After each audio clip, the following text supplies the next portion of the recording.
In my first video, I touched upon how pain, like death and loss, are a part of life. Pain, being it physical, mental, or emotional, can be very debilitating.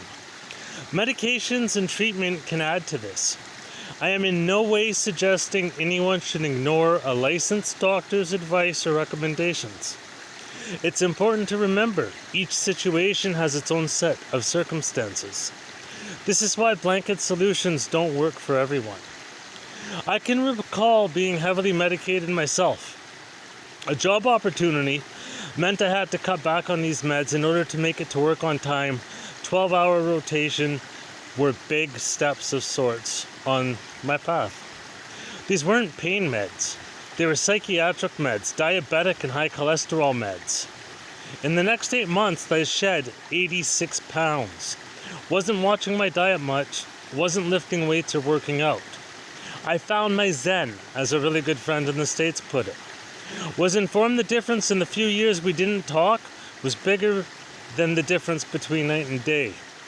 This friend, a psychologist by trade, told me, back 13 years ago, I didn't think you would still be alive today. Mentally and physically, you wouldn't make it.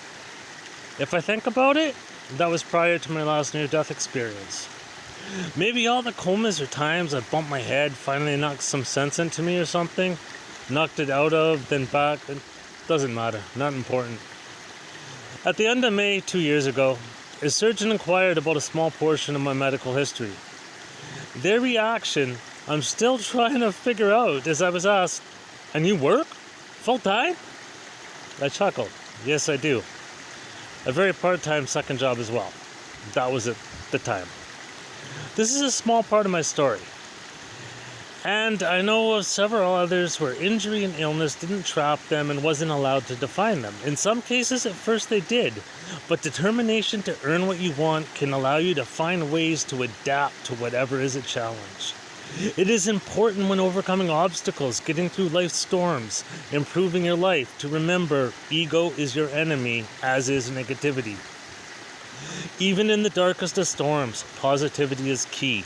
Negativity attracts, feeds off of, and breeds more negativity. Find the light. Remain focused. Let positivity allow you to find solutions. Let the struggle strengthen you. Let the pain become the medicine. Let the rough times allow you to enjoy the good times once you are there again. Some might not realize this.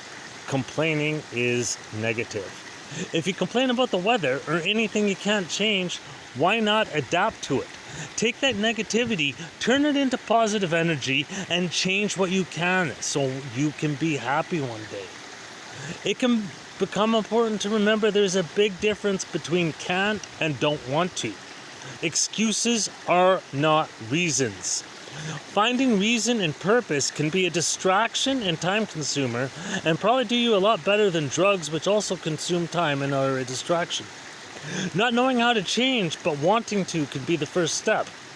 I've known some where fear of success or ability kept them from overcoming the final steps of going back to school or getting back into the workforce and varying other advancements in their lives.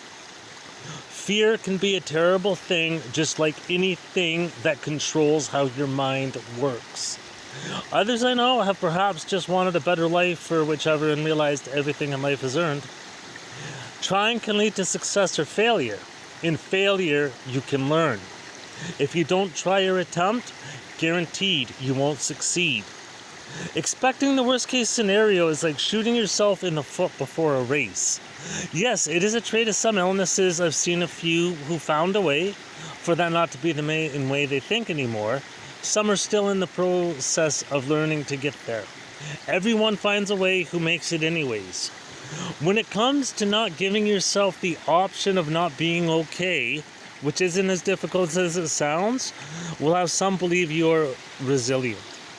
With anything in life, forming a plan, taking one step at a time can work best. Personally, I've never known of anyone that was able to run before they could walk.